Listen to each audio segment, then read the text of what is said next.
தமிழ்நாடே கேள்விப்பட்டிராத அதிரடி விலை குறைப்பு சூப்பர் சரவணா ஸ்டோர்ஸ். மத்திய பாஜக அரசையும் அதற்கு எதிரான எதிர்க்கட்சிகளின் அரசியல் நகர்வுகளையும் தொடர்ச்சியாக விவாதிப்போம்.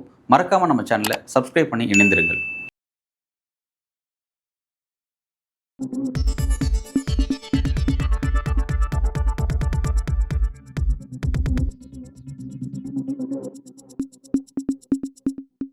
நியூஸ் ஃபோக்கஸ் தமிழர்களுக்கு வணக்கம். இன்று நம்முடன் உரையாட ஊடகவியலாளர் அன்பழகன் இணைந்திருக்கிறார்.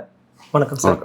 உச்சநீதிமன்றம் நேற்று கவர்னர் விவகாரத்தில் கவர்னர் ஒரு மசோதாவின் மீது முடிவெடுக்கிறதுக்கு கால நிர்ணயம் நாங்கள் செய்ய முடியாது அப்படின்னு சொல்லியிருந்தாங்க.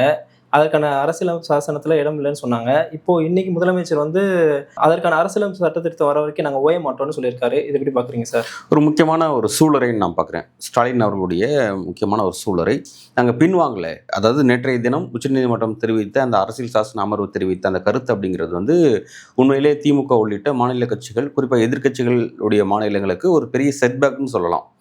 அவங்களுக்கு ஒரு நெருக்கடிங்கிறது உண்மைதான், மறுக்க முடியாது. பட் நாங்கள் தோண்டு போகலை, அடுத்த கட்ட பாய்ச்சலை நோக்கி நாங்கள் நகர போகிறோம் அப்படிங்கிறதுல உறுதியாக இருக்காங்க அப்படிங்கிறத பார்க்குறோம்.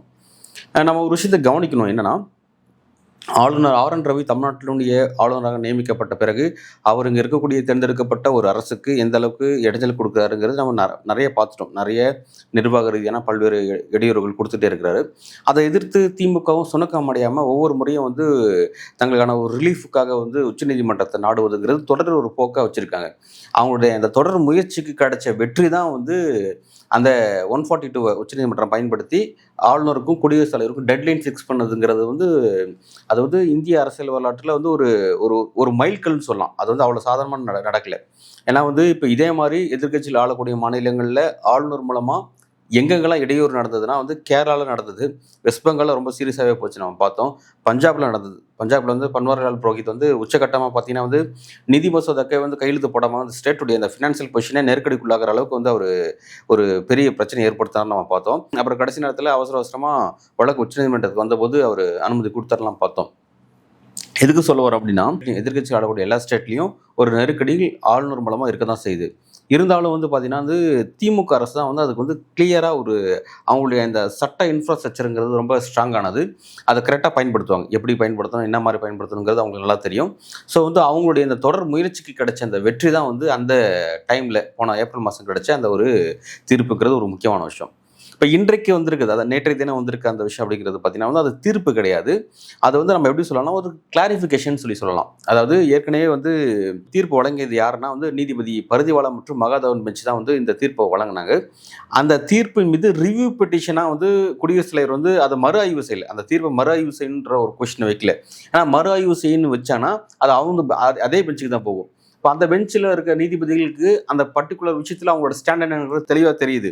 ஸோ அவங்ககிட்ட அதுக்கு போனால் அவங்களுக்கு செட்பேக் தான் இருக்கும் அப்படின்றதுனால என்ன பண்ணுறாங்க, பிரசிடென்ஷியல் ரெஃபரன்ஸ் ரைஸ் பண்ணுறாங்க. ஒரு 14 கேள்விகளை அப்சல்யூட்லி தெரியும், அது மத்திய அரசு சொல்லி தான் அந்த விஷயத்தில் அவங்க கொண்டு போகிறாங்க அப்படிங்கிற தெரிஞ்ச விஷயம் தான். ஸோ என்னன்னா பிரசிடென்ஷியல் ரெஃபரன்ஸை கொண்டு போனால் எனக்கு தெரிஞ்ச பிரசிடென்ஷியல் ரெஃபரன்ஸை நிராகரிக்கிறதுக்கும் உச்சநீதிமன்றத்துக்கும் ஒரு யூனிட்டி பவர் இருக்குது. ஆனால் அதை என்டர்டெயின் பண்ணாங்க இவங்க. நீதிபதி திரு கவாய் அவர்கள் என்ன பண்ணார், ஒரு அரசியல் சாசன அமர்வை ஒரு பார்ட்டிசிபேட் பண்ணி அதை ஒரு 5 நீதிபதிகள் கொண்ட எல்லாம் முக்கியமான நீதிபதிகள், அடுத்து வரக்கூடிய சிஜே கூட அதில் சூரியகாந்த் உள்ளிட்டவர்கள் கூட அந்த பெஞ்சில் இருக்காங்கிறது முக்கியமான விஷயம். இப்போ இந்த 5 நீதிபதிகள் கொண்ட ஒரு அரசியல் சாசன அமர்வு கிளியரான இது விசாரித்து ஒரு ஜட்மெண்ட் கொடுத்துருக்காங்க. ஜட்மெண்ட் கிடையாது, அவங்க அந்த கிளாரிஃபிகேஷன்ஸ் கொடுத்துருக்காங்க. இப்போ இதில் என்ன கவனிக்கணும்னா, அவங்க ஒரு விஷயத்தை கிளியர் பண்ணிட்டாங்க. அதாவது கான்ஸ்டியூஷனில் ஒரு உயர் அத்தாரிட்டி பொறுப்பில் இருக்கவங்க தான் பிரசிடென்ட் மற்றும் கவர்னர் பண்ணுறவங்க. அவங்களுக்கு நாங்கள் டைம் லைன் ஃபிக்ஸ் பண்ண முடியாது, அதுக்கான சட்டம் கான்ஸ்டியூஷனில் இல்லை. ஸோ அதனால் உச்சநீதிமன்றம் அதை ஃப்ரேம் பண்ண முடியாது அப்படிங்கிறத கிளியராக சொல்லிட்டாங்க. நாங்கள் தலையிட முடியாதுன்னு சொல்லிட்டாங்க. ஸோ எங்களுடைய ரோல் என்னன்றதை சொல்லிட்டாங்க. எங்களோட ரோல் இதுவரை தான் அப்படின்றத சொல்லிட்டு இன்னொரு விஷயத்தை அவங்க கிளியர் பண்ணுறாங்க. என்னன்னா, பேன் இந்தியா அளவில் ஒரு தீர்ப்பு கொடுக்க முடியாதுங்கிறத சொல்கிறாங்க. டைம் லைன் ஃபிக்ஸ் பண்ணுறதுங்கிறது அது ஒரு தீர்ப்பு. அந்த தீர்ப்பை மேற்கோள் காமிச்சு எந்த ஸ்டேட்டில் வேணாலும் முறையீடை நீங்கள் பெறலாம், அங்கே கொடுத்துருக்காங்க அப்படின்னு கேட்டு பெறலாம்.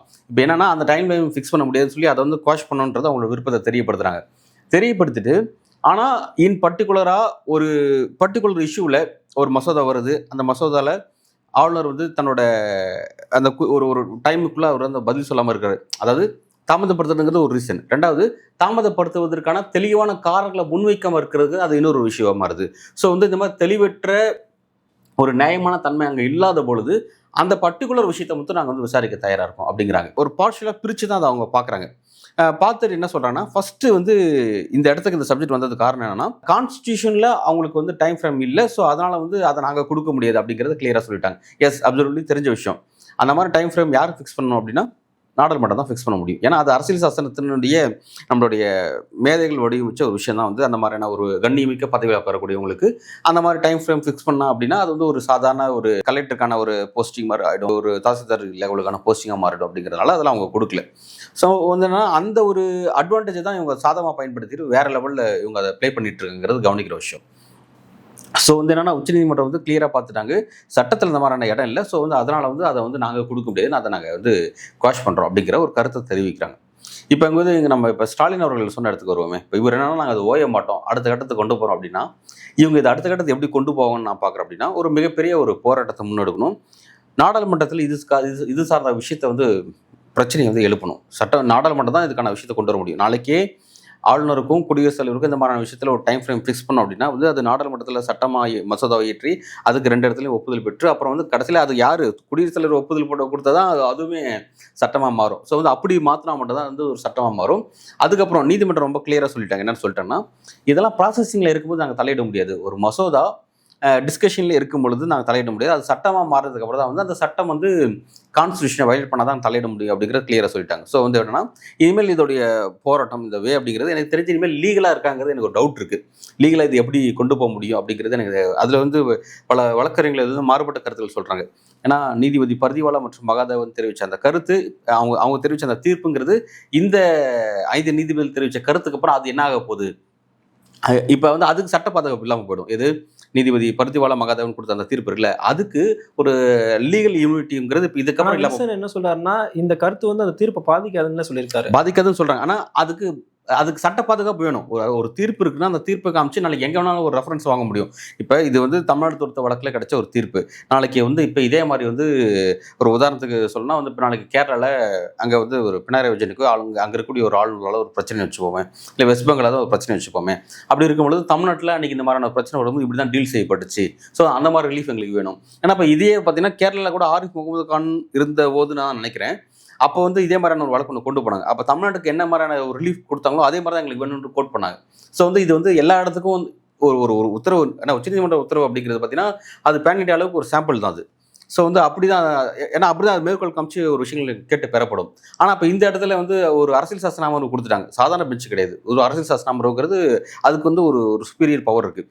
அவங்க தெரிவித்த அந்த கருத்தின் அடிப்படையில் என்னன்னா இனிமேல் அந்த தீர்ப்பு இதை டிஸ்டர்ப் பண்ணாமல் போனாலும் அந்த தீர்ப்புக்கு ஒரு சட்ட பாதுகாப்புங்கிறது வேணும். அந்த சட்ட பாதுகாப்பு இதன் மூலமாக கேள்விக்குறியாகும்னு சொல்லி கான்ஸ்டியூஷனல் எக்ஸ்பர்ட்ஸ் வந்து அந்த கருத்துக்கள் சொல்கிறாங்க. அவங்களோட கருத்துக்கள் நம்ம ஒதுக்கி தள்ள முடியாது அப்படிங்கிறத பார்க்குறோம்.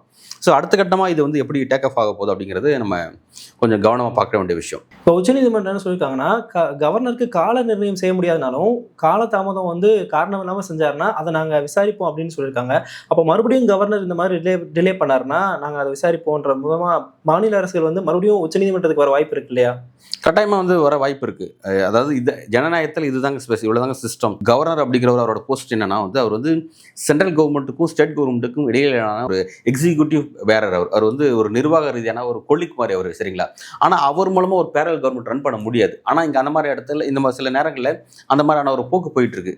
ஒரு சூப்பர் சிஎம் மாதிரி ஒரு கவர்னர் செயல்படுறது, அதுவும் ஆளுநர் ஆர் என் ரவி இருக்கார் பார்த்தீங்களா, இவர் ரொம்ப எக்ஸ்ட்ரீம் லெவல். எப்படின்னா எக்ஸிக்யூட்டிவ் லெவலில் ஒரு சிக்கல் ஏற்படுத்துவார். இது கூடவே பார்த்தீங்கன்னா திமுகவுக்கு ஒரு கொள்கை இருக்குது, இந்த திராவிடம் சித்தாந்தம், சமூக நீதி சித்தாந்தம் பேசுவாங்க. அதுக்கு கான்ட்ரவர்சியான ஒரு சித்தாந்தம் இவர் பேசிகிட்டு இருப்பார். ஒரு ஆரிய சித்தாந்தம் அப்படிங்கிற மாதிரி ஒரு விஷயத்தை பேசுவார். இந்தியாங்கிறது இப்படி தான் தோன்றுச்சு அப்படின்னு விளக்கம் கொடுப்பாரு. ரிஷிக்கள் முனிவர்கள் பற்றிலாம் ரொம்ப பேசுவார். அது அந்த ஒரு சான்ஸ்கிரிட் பேஸ்டு ஒரு பிராமணிக்கல் ஐடியாலஜியில் வந்து வேற ஒரு தாட்ஸ் வந்து இங்கே வந்து அவர் பிரச்சாரமாகவே செய்வார் அது பல இடங்களில். இதெல்லாம் ரொம்ப எக்ஸ்ட்ரீம் லெவலில் போகும் அவரோடது. இது அவ்வளவும் வந்து உண்மையிலே வந்து அவர் சென்ட்ரலுடைய ஆதரவு பெற்று தான் செய்கிறாரா அல்லது தன்னுடைய சொந்த ஆர்வத்தில் செய்கிறாருங்கிறதெல்லாம் கேள்வி இருக்குது.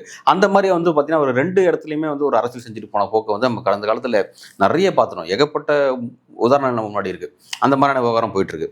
இப்போ இங்கே என்ன நான் இந்த விஷயத்தில் என்ன கவனிக்கிறேன்னா, இப்போ வந்து அவங்களுக்கு இப்போ டைம் ஃப்ரேம் ஃபிக்ஸ் பண்ண முடியாது, கான்ஸ்டியூஷன் இடம்ன்றத சொல்லிட்டாங்க. ஓகே, ஃபர்ஸ்ட் நம்ம இதை என்ன கவனிக்கணும்னா, ஃபர்ஸ்ட் இந்த விஷயம் எதனால் ஸ்டேட் கவர்மெண்ட்டு ஃபஸ்ட்டு உச்சநீதிமன்றத்துக்கு வந்தாங்க. ஒரு கான்ஸ்டியூஷன் போஸ்ட்டில் உட்காந்துட்டு இருக்க ஒரு நபர் அந்த பொறுப்புக்கு உண்டான அந்த அவரோட சட்ட வரம்புக்கு உண்டான ஒர்க்கை தாண்டி அவர் தேவையில்லாத ஆக்டிவிட்டியில் ஈடுபடுறாரு அப்படிங்கிறதா இவங்களோட குற்றச்சாட்டாக இருக்குது. நேற்றைக்கு தினம் உச்சநீதிமன்றம் கிளியராக சொல்லிட்டாங்க, 3 வாய்ப்புகள் தான் அவர்கிட்ட இருக்குது. அவர்கிட்ட வர மசோதாவுக்கு அவர் ஒப்புதல் கொடுக்கணும், இல்லாட்டி குடியரசுத் தலைவருக்கு அனுப்பணும், அல்லது அதன் மீது தன்னோட மாறுபட்ட கருத்தை தெரியப்படுத்தி அமைச்சரவையுடைய கூட்டுக்குழுக்கு அனுப்பணும். இதுதான் அவர்கிட்ட இருக்குது. இதை விட்டுட்டு 2வது டைம் அவர்கிட்ட வர மசோதா மீது அவர் முடிவெடுக்கணுங்கிறது மட்டும்தான் அவர்கிட்ட இருக்க சட்ட வாய்ப்புகள். அதை தாண்டி அவருக்கு எந்த வாய்ப்பும் கிடையாது. 2வது டைம் வரக்கூடிய மசோதா அவர் எப்படி குடியரசுத் தலைவருக்கு அனுப்ப முடியுங்கிறதா கேள்வி. இதைத்தான் வந்து அன்றைய தினம் வந்து பர்திவாலா பெஞ்ச், மகாதேவன் பர்திவாலா பெஞ்ச் வந்து ரொம்ப கிளியராக கேட்டாங்க. கேட்டு 2வது டைம் அந்த மசோதாவை நீங்கள் கவர்னருக்கு அனுப்பியது இல்லீகல் ஆக்டிவிட்டின்னு சொல்லி அவர் கொஸ்டின் பண்ணுறாங்க. அது வந்து நீ வந்து ஒரு சட்ட விரோதி அப்படின்ற மாதிரி வந்து அவரை காயின் பண்ணி பேசிட்டு, அப்போ அதுக்கப்புறம் தான் ரொம்ப டிஸ்டர்ப் ஆகி அவங்களே வந்து அந்த விஷயத்துக்கு வந்து ஒப்புதல் கொடுக்குறாங்க. அந்த இடத்துக்கு வந்து அந்த சப்ஜெக்ட் நகருது. ஸோ வந்து இங்கே என்ன கவனிக்கணும்னா, உச்சநீதிமன்றத்தில் சொல்கிறாங்க, உச்சநீதிமன்றம் என்ன சொல்கிறாங்கன்னா, கான்ஸ்டியூஷனில் அவங்களுக்கு டைம் ஃப்ரேம் ஃபிக்ஸ் பண்ணணும் அப்படின்ற மாதிரி எதுவுமே கிடையாது. ஸோ வந்து அதை நாங்கள் செய்ய முடியாது. அதை உச்சநீதிமன்றம் அப்படி கொடுத்துருந்தா அது செல்லாதுன்றதை நான் சொல்கிறேன். அது எங்களோட உடன்பாடு கிடையாது, அதை வந்து நாங்கள் செய்ய முடியாது அப்படின்னு சொல்கிறாங்க. இங்கே நம்ம என்ன கேட்குறோன்னா, ஃபர்ஸ்ட் இவர் கான்ஸ்டியூஷன் படி செயல்பட மாட்டேங்கிறாங்க பெரிய சார்ஜஸ் இருக்கு. இப்போ என்னன்னா, உச்சநீதிமன்றம் என்ன பார்க்குறாங்க, எல்லாத்தையும் ரிட்டர்னில் தான் பார்க்குறாங்க, பேப்பரில் தான் இருக்குன்னு பார்க்குறாங்க. பேப்பரில் இல்லாமல் கண் கூட சில காட்சிகள் இருக்குல்ல, அதை பற்றிலாம் உச்சநீதிமன்றத்துக்கு என்ன பார்வை இருக்கு நம்ம கேள்வி இருக்குது. நான் ஏற்கனவே சொன்ன மாதிரி பார்த்தீங்கன்னா, ஸ்பேஸ் இல்லாத விஷயத்தில் அவர் ஸ்பேஸ் எடுத்துக்கிறார் கவர்னருக்கு. அவரோட டேபிளில் அமைச்சரவையுடைய கூட்டுக்குழு கொடுக்குற அந்த ஆலோசனை குழு கொடுக்குற அந்த விஷயத்தை தான் அவர் எக்ஸிக்யூட் பண்ணணும். ஒரு ஆண்டினுடைய முதல் சட்டப்பேரவை கூட்டத்தொடர் கூடுது அப்படின்னா, அந்த கூட்டத்தொடர் வந்து கவர்னரோட உரையோட தான் துவங்கும். கவர்னரோட உரைங்கிறது வந்து தனிப்பட்ட முறையில் கவர்னரை ப்ரிப்பேர் பண்ணிட்டு வர மாட்டார். ஸ்டேட் கேபினெட் கொடுக்குறதா அவர் வந்து அங்கே ப்ரெசென்ட் பண்ணுவார். ஆனால் இவர் என்ன பண்ணுறாரு, இவரே தனியாக ஒரு உரை ப்ரிப்பேர் பண்ணிட்டு வந்து பேசுகிறாரு. தேவையில்லாத விஷயங்களை வந்து இவரை இணைச்சி பேசுறது, தேவையில்லாத விஷயங்களை வெட்டி பேசுறதுங்கிற மாதிரி அதாவது இதெல்லாம் பார்த்தீங்கன்னா ஒரு எக்ஸ்ட்ரீம் லெவலுக்கு போகுது. ஒரு முகம் சொல்லிக்க இடத்துக்கு போகுது. எதுக்கு சொல்ல வரோம் அப்படின்னா, உச்சநீதிமன்றம் கிளியராக பார்க்குறீங்க, நீங்கள் வந்து பேப்பரில் இருக்கிறத பார்க்குறீங்க. பேப்பரில் என்னன்னா வந்து அந்த மாதிரியான ஃப்ரேம் இல்லை, கான்ஸ்டியூஷனில் வந்து அந்த மாதிரியான டைம் லைன் இல்லை. ஸோ வந்து அதை வந்து நாங்கள் கொடுக்க முடியாது, நீங்கள் அதை வந்து குவாஷ் பண்ணுறன்றத கருத்தை தெரிவிக்கிறீங்க. ஆனால் இவரோட ஆக்டிவிட்டி பார்த்தீங்கன்னா எதுவுமே கான்ஸ்டியூஷன் ஃப்ரேமுக்குள்ளே இருக்க மாட்டேங்குது. அப்போ அதை பற்றிலாம் உச்சநீதிமன்றத்துக்கு என்ன கருத்து இருக்குன்னு கேள்வி இருக்குல்ல. ஸ்டாலின் கவர்மெண்ட் வந்து ஃபர்ஸ்ட் டைம் வந்து இந்த கேஸை வந்து போன மாதம் கொண்டு போகல. 2021 இந்த கவர்மெண்ட் வருது. 2021 கிட்டத்தட்ட இந்த ஒரு 4.5 ஆண்டு காலம் ஆளுநருக்கு எதிராக எவ்வளோ வழக்குகள் கொண்டு போயிருக்காங்க உச்சநீதிமன்றத்தில்? பல்வேறு வழக்குகள் போயிடுச்சு. அப்போ ரிப்பீட்டடாக ஏன் வந்து இந்த மாதிரி ஸ்டேட் கவர்மெண்ட் வந்துகிட்டே இருக்காங்க அப்படின்ற ஒரு கேள்வி வந்து இருக்குது. அப்போ அவங்க வராங்கன்னா அதில் இருக்க நியாயத்தன்மையை கவனிக்கணும் அப்படிங்கிற ஒரு பார்வையும் இருக்குது. அந்த ஒரு நியாயத்தன்மையை பார்த்தன விளைவு தான் வந்து அன்றைக்கி வந்து மகாதேவன் பெஞ்ச் அவர்கள் வந்து அந்த தீர்ப்பை கொடுத்தா நான் பார்த்தேன்.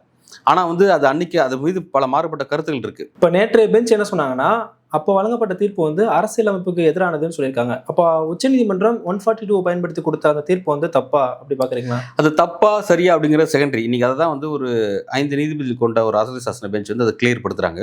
இங்கே நான் என்ன கேட்க விரும்புகிறேன்னா வந்து, இல்லை அவங்க என்ன சொல்லியிருக்காங்கன்னா அரசியலமைப்புக்கு எதிரானது அப்படின்னு சொல்லியிருக்காங்க. அப்போ அதை வச்சு பார்க்கும்போது இது சரியா இல்லைன்ற ஒரு கேள்வி வருதுல்ல. இல்லை இப்போ நான் ஏற்கனவே சொல்லிடுறேன் பாருங்க. ஏற்கனவே திரு கவாய், இன்றைக்கு தலைமை நீதிபதி இருக்க கவாய் தான் வந்து அன்றைக்கு வந்து பேரழிவானோட விடுதலை விஷயத்தில் இதே 142 பயன்படுத்தி பர்டிகுலர் ராஜீவ் கில்லர்ஸ் வந்து விடுதலை பண்ணாங்கிறது கவனிக்கத்தக்க விஷயம். பேரழிவான் உள்ளிட்டவங்க நபர்களை விடுதலை பண்ணாங்க. அப்பவும் 142 தான் பயன்படுத்தப்பட்டுச்சு. ஆனால் அன்னைக்கு 142 பயன்படுத்தப்பட்டதுக்கும் மகாதேவன் பர்திவாலா பெஞ்ச் 142 பயன்படுத்துறதுக்கும் 2 ஒரு வித்தியாசம் இருக்குது. அது என்னன்னா, அது ஒரு இண்டிவிஜுவல் சம்மந்தமான விஷயம். இப்போ இது என்னன்னா வந்து ஒரு அரசாங்கத்துடைய கொள்கை சம்பந்தமான விஷயம். பல்கலைக்கழக மசோதா வருதுங்க. பல்கலைக்கழக மசோதாவுக்கு வந்து யார் விசி அப்பாயின்ட் பண்ணுறது அப்படிங்கிறது அது வந்து ஒரு அரசாங்கத்தினுடைய ஒரு கொள்கை சார்ந்த நிலைப்பாடு. ஆளுநருக்கு சுப்பீரியர் பவரா, ஏன்னா ஆளுநருக்கு வந்து அப்சல்யூட்லி அவர் தான் வந்து சான்சலரும் கூட. அப்போ வந்து அவருக்கு ஒரு ரெஸ்பான்சிபிலிட்டி அதில் இருக்குது. அப்போ யார் விசியை நியமனம் பண்ணுறது, சான்சலரா அல்லது ஸ்டேட் கவர்மெண்ட்டா இப்படின்ற ஒரு டிஸ்பியூட் அதில் இருக்குது.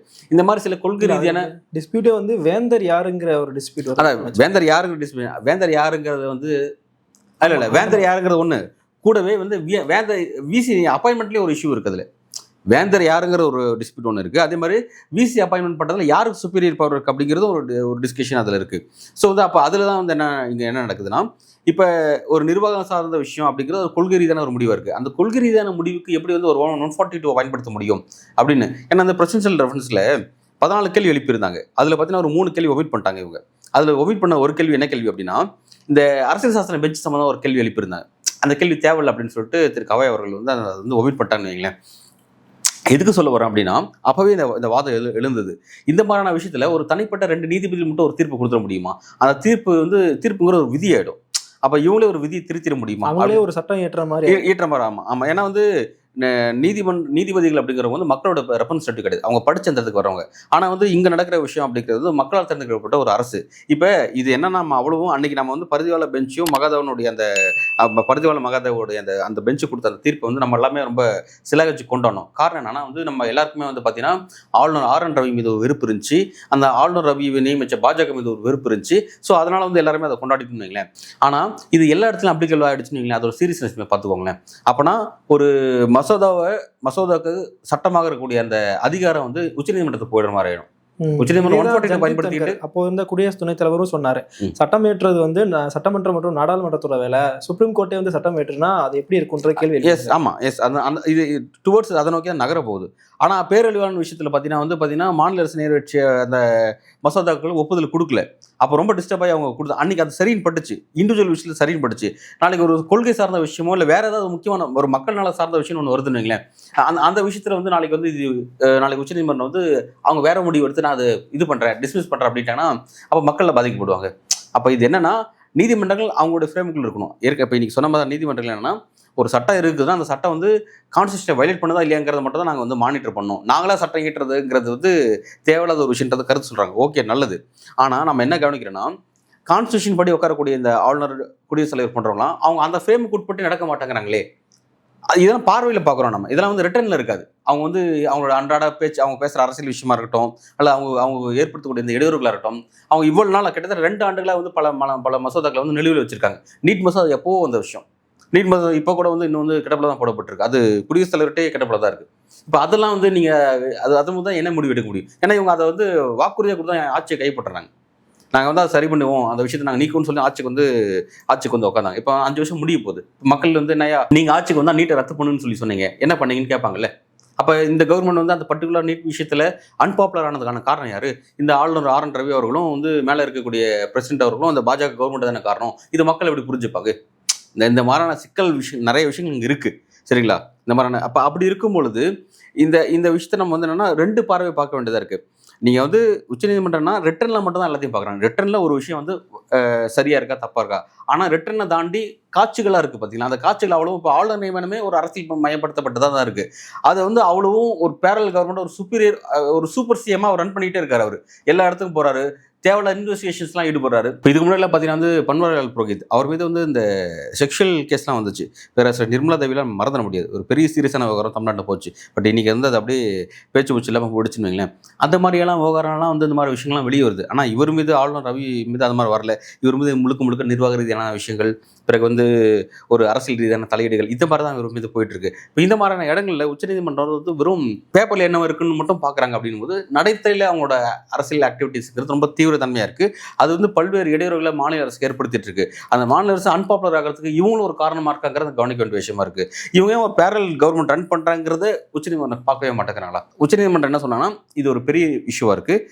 இதனோட ஹிஸ்டரி எடுத்து பார்த்து நான் என்ன சொல்ல வரேன்னா, நான் என்னோட விருப்பத்தை சொல்றேன். இந்த மாதிரி இந்த கடந்த 5 ஆண்டுகளாக எவ்வளவு வழக்குகள் வந்துட்டு இருக்கு ஆளுநருக்கு எதிராக. அந்த வழக்குல எக்கத்து வருது. பாஜக ஆளக்கூடிய ஒரு ஸ்டேட்லேருந்து ஒரு வழக்கு கூட இது மாதிரி வரதில்லை. பாஜகவுடைய கொலீக்ஸ் ஆளக்கூடிய நம்ம பீகார்லேருந்தோ அல்லது வந்து டிடிபியினுடைய ஆந்திராவிலேருந்தோ கூட இந்த மாதிரியான வழக்குகள் வரதில்லை. ஃபுல் அண்ட் ஃபுல் பார்த்தீங்கன்னா ஆப்போசிட் பார்ட்டி தான். அதுவும் ஆப்போசிட் பார்ட்டியான நேஷனல் பார்ட்டி காங்கிரஸ் ஆளக்கூடிய ஸ்டேட் கூட இந்த மாதிரியான பிரச்சனை வரதில்லை. உதாரணத்துக்கு வந்து இமாச்சல் பிரதேஷோ அல்லது கர்நாடகாவிலேருந்து கூட வரதில்லை. முழுக்க பிராந்திய கட்சிகள் ஆளக்கூடிய பகுதியில் தான் வந்து ரிப்பீட்டடாக அந்த பிரச்சனை வந்துட்டு இருக்கு. அப்படின்னா வந்து அப்போ இதை பற்றி ஒரு தீவிரமான டிஸ்கஷன் தேவை இல்லையா? அப்போ என்னன்னா, நீங்கள் கரெக்ட், எஸ், கான்ஸ்டியூஷன் படி இந்த விஷயங்கள் வந்து கான்ஸ்டியூஷன் இது வயலேட் பண்ணதா இல்லையா அப்படிங்கிறத நீங்கள் பார்த்து அதன் அடிப்படையில் நீங்கள் தீர்ப்பு வழங்கினே, ரைட், ஓகே, நல்லது. ஆனால் அதே நேரத்தில் இந்த மாதிரியான நியமன பதவியில் வரக்கூடிய நபர்கள் அவங்க கான்ஸ்டியூஷனே வயலேட் பண்ணுறாங்களே, அவங்களோட அன்றாட செயல்பாடு மூலமாக வயலேட் பண்ணுறாங்களே, அப்போ அதை எப்படி ஒரு ஃப்ரேம்குள்ளே கொண்டு வர்றது அப்படிங்கிறதுக்காக இப்போ இந்த மாதிரியான விஷயத்தில் இப்போ என்ன சொல்கிறீங்க, நீங்கள் ஓவராலாக இந்த விஷயத்தை நாங்கள் எடுத்து டீல் பண்ண மாட்டோம், ஸ்பெசிஃபையாக ஒரு விஷயம் வந்துச்சுன்னா அதை மட்டும் அங்கே அட்ரஸ் பண்ணுறோம். அதுவும் வந்து எப்படின்னா ஒரு தெளிவற்ற விளக்கம் இல்லாமல் ஒரு விஷயம் வந்து கிடப்பு போடப்பட்டிருந்தா அப்போ நாங்கள் அதை அட்ரஸ் பண்ணுறோன்னு சொல்கிறீங்க. அப்போ அதுக்கு என்ன நீங்கள் ஜட்மெண்ட் கொடுப்பீங்கன்னு நமக்கு தெரியல. அது வந்து நீங்கள் அந்த சப்ஜெக்ட்டை பார்த்து அதுக்கப்புறம் கொடுப்பீங்க. நான் என்ன சொல்கிறேன்னா, இதை வந்து ஒரு சிஸ்டமாக ஃபிக்ஸ் பண்ணலாம்னு சொல்கிறேன் நான். ஏன் நாடாளுமன்றத்துக்கு ஒரு உத்தரவு நீங்கள் பிறப்பிக்கலாமே, இந்த மாதிரி கவர்னர் விஷயம் ஏன் வந்து ரிப்பீட்டட் பிரச்சனை வருது, இனிமேல் இதுதான் சிஸ்டம் அப்படிங்கிற மாதிரி ஒரு சிஸ்டத்தை ஃபார்ம் பண்ணுங்க அப்படிங்கிற மாதிரி ஒரு விஷயத்தை ரைஸ் பண்ணலாமே. நாடாளுமன்றத்தில் இது குறித்து ஒரு சட்டம் இயற்றுவதற்கான ஒரு கேள்வி, நீங்கள் இதை பற்றி ஒரு சட்டம் இயற்றக்கூடாது அப்படின்ற ஒரு கேள்வி நீங்கள் எழுப்பலாம் நாடாளுமன்றத்திற்கு. ஏன் வந்து மத்திய அரசு நோக்கி ஒரு விஷயத்தை நீங்கள் எழுப்ப மாட்டேங்கிறீங்க? நான் அதான் கேட்குறேன் வந்து இது வந்து என்னன்னா வந்து ஒரு இன்னும் ஒரு இப்போ இன்னைக்கு பார்த்தீங்கன்னா பாஜகவுக்கும் ஆளுநர் RN ரவி போட்ட, அதாவது பாஜகவால் நியமனப்பட்டிருக்க கவர்னர்களுக்கும் ஒரு ஹாப்பியான நியூஸ் தான். ஓகே, ஆனால் அது ஒரு சின்ன ட்விஸ்ட் வச்ச மாதிரி வந்து பார்த்தீங்கன்னா ஸ்பெசிஃபையாக சில கேஸ் நாங்கள் எடுத்து ஹேண்டில் பண்ணுவோம் அவங்க சொல்கிறாங்க. ஓகே, அது என்னவோ அப்படின்றத வெயிட் பண்ணி பார்க்கலாம். ஆனால் இதன் மூலமாக மாநில அரசுகள் வந்து ஒரு பெரிய கோவத்துக்கு தள்ளப்பட்டிருக்காங்க. மம்தா பானர்ஜிக்கு ஒரு டிஸ்டர்ப் ஆயிருக்காங்க, இங்கே கேரளாவில் பினராயி விஜயன் ஒரு டிஸ்டர்ப் ஆயிருக்காரு, ஸ்டாலின் அவர்கள் டிஸ்டர்ப் ஆயிருக்காங்க நம்ம பார்த்தோம். அடுத்து நாங்கள் இதை விட மாட்டோம் அப்படின்னு சொல்கிறாங்க நம்ம பார்க்குறோம். அப்போ மக்களால் தேர்ந்தெடுக்கப்படக்கூடிய இந்த பிராந்திய கட்சிகள் ஆளக்கூடிய மாநிலங்களில் ஒரு பெரிய இந்த பிரச்சனை வந்து நேற்றைய தீர்ப்பின் மூலம் ஒரு பெரிய டிஸ்டர்ப் ஆயிருக்காங்க. அதுவும் பெரிய சிக்கலாக இருக்குல்ல. அதாவது கூட்டாட்சி தத்துவம் சிதைக்கப்படுதுங்கிறது ஒரு முக்கியமான ரீசன். ஏன்னா அடிப்படையில் வந்து இது கூட்டாட்சி தத்துவம் சம்பந்தமான பிரச்சனை. நேற்றைய தினம் அரசியல் சாசன அமர்வு வழங்கிய அந்த ஒரு கிளாரிஃபிகேஷன் அப்படிங்கிறது பார்த்தீங்கன்னா வந்து பாஜகவுக்கும் பிறகு வந்து பாஜகவால் நியமனம் செய்யப்பட்டிருக்க ஆளுநர்களுக்கும் ஒரு ஹாப்பியான நியூஸ். ஓகே, ஆனால் அதில் ஒரு சின்ன ஒரு ட்விஸ்ட் வச்ச மாதிரி வந்து பார்த்தீங்கன்னா பர்டிகுலராக சில விஷயத்தை நாங்கள் எடுத்து நாங்கள் விசாரிப்போம் அப்படின்னு சொல்கிறாங்க. ஒரு பக்கம் என்னென்னா சில விஷயங்களை வந்து விசாரிக்கவே முடியாது. ஆளுநருடைய தீர்ப்புகள்லாம் வந்து எங்களுடைய இதுக்கு சம்மந்தப்பட்டது இல்லைங்கிறாங்க. நீதிமன்றம் தெரிவிக்கக்கூடிய கருத்து அதாவது இந்த மாதிரியான மசோதாக்களில் முடிவெடுக்கக்கூடிய விஷயத்தில் பார்த்தீங்கன்னா குடியரசுத் தலைவருடைய முடிவோ ஆளுநரோட முடிவோ நீதிமன்றத்தின் அதிகாரத்துக்கு உட்பட்டது இல்லைங்கிறத சொல்கிறாங்க. ஆனால் அதே நேரத்தில் ஸ்பெசிஃபிக்காக சில விஷயத்தை எடுத்து நீங்கள் பண்ணுவீங்க நீங்கள் சொல்கிறீங்க. அதுவே எங்களுக்கு ஒரு விஷயம் புரியல. அதுக்கு நீங்கள் என்ன சொல்கிறீங்க, தெளிவற்ற காரணம் இருந்தால் நாங்கள் உள்ள வருவீங்க நீங்கள் சொல்கிறீங்க. எனக்கு அது புரியல. இவங்களோட விஷயங்கள் எல்லாமே அப்படி தான் இருக்குது. அதனால தானே உங்கள் டேபிளுக்கே வழக்கில் வருது. எந்த விதமான கிளாரிஃபிகேஷன்ஸ் இல்லாமல் தானே வழக்கில் வருது. விதியை வயலேட் பண்ணிட்டு வராங்க. செகண்ட் டைம் வர மசோதாவை எப்படி ஜனாதிபதிக்கு அனுப்ப முடியும்? அந்த மாதிரி முகாந்திரமே ஆளுநருக்கு கிடையாது. அப்போ அதெல்லாம் நீங்கள் எந்த ஃப்ரேமுக்குள்ள எடுத்து நீங்கள் விசாரிப்பீங்கன்றது எனக்கு தெரியல. இதெல்லாம் அக்குமுலேட்டட், இதெல்லாம் வந்து ரிப்பீட்டடாக வரக்கூடிய கேஸ். நீங்கள் தனிப்பட்ட முறையில் ஆளுநர் RN ரவிக்கு எதிராக மட்டும் எத்தனை வழக்குகள் மாநில அரசால் தொடுக்கப்பட்டதுன்னு சொல்லி உச்சநீதிமன்றம் ஒரு லிஸ்ட்டு தான் வைங்களேன். அந்த லிஸ்ட்டு பெருசாக போகும். கேரளாவில் இருந்த ஆரிஃப் முகமது கானுக்கு எதிராக வந்த வழக்கில் இருக்கட்டும், அல்லது வெஸ்ட் பெங்காலில் வந்து பார்த்தீங்கன்னா வந்து முன்னாள் வைஸ் பிரசிடென்ட்டாக இருந்தவர், வெஸ்ட் பெங்காலோட ஆளுநராக இருந்த ஜெகதீப் தன்கர், அவர் மீது அங்கே இருக்க ஸ்டேட் கவர்மெண்ட் எழுப்பின கேள்விகள், அவருக்கு எதிராக வந்த வழக்குகள். அதே மாதிரி பஞ்சாபில் வந்து பன்வாரிலால் புரோஹித்துக்கு எதிராக அங்கே இருக்கக்கூடிய ஆம் ஆத்மி பார்ட்டி எழுப்பின கேள்விகள், வழக்குகள், இதெல்லாத்தையும் எடுத்துருச்சு. அது வந்து ஒரு பெரிய லிஸ்ட்டே வந்துடும் உங்களுக்கு. ரிப்பீட்டடாக இருக்கும்பொழுது இதுக்கு ஒரு சிஸ்டம் ஃபார்ம் பண்ணியிருந்தாங்கன்னா அது ஒரு நிரந்தர சொல்யூஷனாக இருக்கும். அப்போ தான் மாநில அரசுக்கு ஒரு பெரிய நம்பிக்கை ஏற்பட்டிருக்கும். எனவே இதுக்கப்புறம் வந்து மாநில அரசுக்கு இன்னொரு நெருக்கடி ஏற்பட்டிருக்கு. அடுத்து இந்த விஷயத்தை வேற வகையில் போராட்டத்தை முன்னெடுக்கணும். மக்கள் மன்றத்தில் பெரிய போராட்டம் முன்னெடுக்கணும். நாடாளுமன்றத்தில் ஒரு பெரிய ஸ்ட்ரகிள் பண்ணி ஆகும். எதிர்கட்சிகள்லாம் ஒருங்கிணைச்சு இதில் வந்து ஒரு பெரிய சட்டத்தை கொண்டு வாங்க, இதுக்கான ஒரு விஷயத்தை இம்ப்ளிமெண்ட் பண்ணி ஆகணும் அப்படின்னு சொல்லிட்டு அதுக்கான ஒரு போராட்டத்தை முன்னெடுக்க போகிறாங்க. சைமல்டேனியஸாக நீதிமன்றத்தில் அடுத்த கட்ட போராட்டத்தை நோக்கி நகர தான் போகிறாங்க. எப்படி இது வந்து இப்போ அடுத்து இந்த கிளாரிஃபிகேஷனுக்கு அப்புறம் அங்கே ஏற்கனவே மகாதேவனோட பெஞ்சு கொடுத்த அந்த தீர்ப்பை எப்படி இவங்களால் பாதுகாக்க முடிய போகுது, இப்போ அடுத்து அதுக்கு என்ன நம்ம ஸ்டெப்ஸ் எடுக்க போகிறாங்க அப்படிங்கிறது தெரியல. ஒரு கொஞ்சம் குழப்பமாக இருக்குது. ஒரு நாட்களில் அந்த சப்ஜெக்ட்ஸ் எப்படி நகர்ந்துங்கிறது நம்ம பொறுத்து தான் பார்க்கணும். எதிர்க்கட்சிகள்லாம் சேர்ந்து நாடாளுமன்றத்தில் குரல் எழுப்பணும் சொன்னீங்க. நாடாளுமன்றத்தில் முக்கியமான எதிர்க்கட்சியாக காங்கிரஸ் இருக்காங்க, நேஷனல் பார்ட்டி. அவங்களோட ஸ்டாண்ட் எப்படி இருக்கும் இதில்? ஏன்னா அவங்க இது வரைக்கும் ரூல் பண்ணியிருக்காங்க, அவங்களும் கவர்னர்லாம் அப்பாயின்ட் பண்ணியிருக்காங்க. அப்போ அவங்க இதை எப்படி பார்ப்பாங்க? எல்லா காலகட்டத்திலையும் சென்ட்ரல் கவர்மெண்ட் வந்து இருக்கும்பொழுது அவங்க எதிர்க்கட்சிகள் ஆளக்கூடிய மாநிலங்களில் ஆளுநர் மூலமாக வந்து ஒரு இடத்தில் பண்ணாங்க, ஒரு பேரலல் கவர்மெண்ட் ரன் பண்ண முயற்சி பண்ணாங்கிறது உண்மைதான். அது மாற்று கருத்து கிடையாது. இன்றைக்கி என்னன்னா மோடி இருக்கும்போது அது கொஞ்சம் அதிகமாகுது. கடந்த காலத்தில் காங்கிரஸ் இருக்கும்போது அந்த பிரச்சனை இருக்க தான் செஞ்சது. அதில் யாருமே வந்து விதி விலக்கலாம் இல்லைன்னு வைங்களேன். ஆனால் இப்போ இருக்கிற காலகட்டத்தில் பார்த்தீங்கன்னா இந்த இஷ்யூ வந்து நான் திரும்ப நான் எங்கே வருதுன்னு ஆல்ரெடி குறிப்பிட்டேன். பிராந்திய கட்சிகள் ஆளக்கூடிய ஸ்டேட்லேருந்து தான் வருது தவிர கர்நாடகாவிலேருந்தோ இல்லை இமாச்சல் பிரதேசிலேருந்தோ தெலுங்கானாவில் கூடிய ரேவந்த் ரெட்டி கவர்மெண்ட் இருந்தோ அங்கே கூட பிரச்சனைகள் வரல. ஸோ வந்து நேஷனல் பார்ட்டிஸ் ஆளக்கூடிய இடத்துல இந்த விஷயம் வேற மாதிரி இருக்குன்னு நான் நினைக்கிறேன். ஆனால் ஏற்கனவே இந்த இந்தியா அலையன்ஸ்னு உருவாச்சு பார்த்தீங்கன்னா, அந்த இந்தியா அலையன்ஸோட ஒர்க்குங்கிறது வெறும் இது மட்டும் கிடையாது. என்னென்னா பிரதமர் மோடியே ஆட்சி கட்டிலேருந்து அகற்றணும் அப்படிங்கிற அந்த ஒரே ஒரு ஒற்றை காரணத்துக்காக மட்டும் உருவாக்கப்பட்டதா அது இல்லாமல் அது வந்து ஒரு பெரிய அது வந்து ஒரு இயக்கமாக ரன் ஆகி போகணும். அது வந்து எல்லா பிரச்சனையும் அட்ரஸ் பண்ணணும். இந்த மாதிரியான பிரச்சனை ஒரு சீரியஸ் பிரச்சனை. இப்போ இந்த மாதிரியான பிரச்சனை இந்தியா கூட்டணியாக உட்காந்து அதாவது இது தமிழ்நாட்டில் டிஸ்கஷன் நடக்கக்கூடாது. இது வந்து இந்தியா லெவலில் டிஸ்கஷன் நடக்கணும். இந்தியா லெவலில் டெல்லியில் வந்து இந்தியா அலையன்ஸோடைய பார்ட்டிஸ் எல்லாரும் வாங்க, மம்தா பானர்ஜியை வெல்கம் பண்ணணும், மற்ற எல்லா சின்ன கட்சியும் வெல்கம் பண்ணி ஒரு பெரிய டிஸ்கஷன்ஸ் நடத்தி இதை பற்றி ஒரு டிபேட் ஏற்படுத்தணும். வரக்கூடிய இப்போ அடுத்து வந்து குளிர்கால கூட்டத்தொடர் கூட இருக்குது. இந்த கூட்டத்தொடரில் வந்து எதிர்க்கட்சிகள் வந்து இப்போ சந்தேகம் என்னன்னா காங்கிரஸ் இதுக்கு சப்போர்ட் பண்ணுவாங்களான்ற சந்தேகம் தான் இங்கே வருது. ஏன்னா அவங்களும் ரூலிங் பார்ட்டியாக இருக்கு. எஸ், அது அந்த விஷயத்தை அப்படி ஒரு விஷயத்தை இனிஷியேட் பண்ணணும். காங்கிரஸ் இதுக்கு வராமல் இருக்காங்கன்னா எஸ், எனக்கு தெரிஞ்சு காங்கிரஸ் வந்து இதில் பற்றி ஒரு பெரிய லெவலில் வாய் திறந்து பேச மாட்டேங்கிறாங்கிறது உண்மையான விஷயமா தான் நான் பார்க்குறேன். அப்போ அப்படி இருக்கும் பொழுது ஏற்கனவே வந்து ராகுல் காந்தியோட ஸ்டாலினுக்கு ஒரு நல்ல உறவு இருக்குது. அப்போ அப்படி இருக்கும்போது அவர் இந்த விஷயத்தை இனிஷியேட் பண்ணலாம், காங்கிரஸ் இனிஷியேட் பண்ணலாம். மம்தா பானர்ஜி, பினராயி விஜயன் இவங்க எல்லாத்தையும் கூட்டுக்கிட்டு ஒரு இனிஷியேட் பண்ணி ஃபஸ்ட்டு இந்தியா அணியை வந்து இந்த புள்ளியில் வந்து அவங்களுக்கு ஒரு கிளாரிட்டி ஏற்படுத்தி அவங்க ஒரு ஒற்றை புள்ளியில் ஒரு வாய்ஸ் ரைஸ் பண்ணணும். அப்புறம் நாடாளுமன்ற டிஸ்கஷன்ஸ் இதுக்கான இனிஷியேட்டிவ் எடுக்கணும். இப்படிலாம் எடுத்தால் மட்டும்தான் வந்து இதில் வந்து ஒரு தெளிவான ஒரு தீர்வு நகர முடியும். இல்லாத பட்சத்தில் வந்து பார்த்திங்கன்னா வந்து இந்த பிரச்சனை வந்து கமா போட்டு அடுத்தடுத்து அப்படின்ற மாதிரி போகிற மாதிரி தான் இருக்கும். இதனுடைய விளைவு என்னென்னா கடைசியில் பாதிக்கப்படுறது யாராக இருக்குன்னா மக்கள் தான். எண்ட் ஆஃப் த ரிசல்ட் வந்து பாதிக்கப்படக்கூடிய மக்கள் தான். ஒரு குறிப்பிட்ட நிர்வாகம், ஒரு குறிப்பிட்ட சட்டம் நடைமுறைக்கு வராமல் அது வந்து வராமல் போகும் பொழுது அந்த கவர்மெண்ட் அன்பாப்புலர் ஆகிறது மட்டும் இல்லாமல் அங்கே இருக்க மக்களுக்கு வந்து அந்த சட்டத்தினால் அடையுடைய பலன்களுக்கு போய் சேராமல் இருக்கும்போது மக்கள் தான் கடைசியில் பாதிக்கப்படுறாங்க அப்படிங்கிறது தான் இதோட விளைவாக வந்து நிற்குது. அது உதாரணம் வந்து இப்போ நீட்டு விவகாரம். புரியல சார். அது உதாரணங்கிறது நீட்டு விவகாரம். நீட் வந்து நடைமுறைப்படுத்தப்பட்டிருந்ததுன்னா எல்லாரும் வந்து அதனால் பலனடைஞ்ச மருத்துவ மாணவர்கள் தமிழ்நாட்டில் எவ்வளோ உருவாயிருப்பாங்க. பட் அந்த வாய்ப்பு வந்து அன்ஃபார்ச்சுனேட்டாக வந்து இந்த மாதிரியான சிக்கலின் காரணமாக நமக்கு இன்னும் அந்த பலன் நம்ம இன்னும் அனுபவிக்காமல் இருக்கும் அப்படிங்கிறது ஒரு துரதிருஷ்டவசமான உண்மை. இதில் வந்து ஒரு அரசியல் சட்டத்திருத்தம் வர வரைக்கும் நாங்கள் ஓய மாட்டோம்னு முதல்வர் சொல்லியிருக்காரு. தொடர்ந்து அவங்க அடுத்து என்ன பண்ண போகிறாங்கன்றதை பொறுத்திருந்து பார்க்கலாம். நன்றி சார். நன்றி.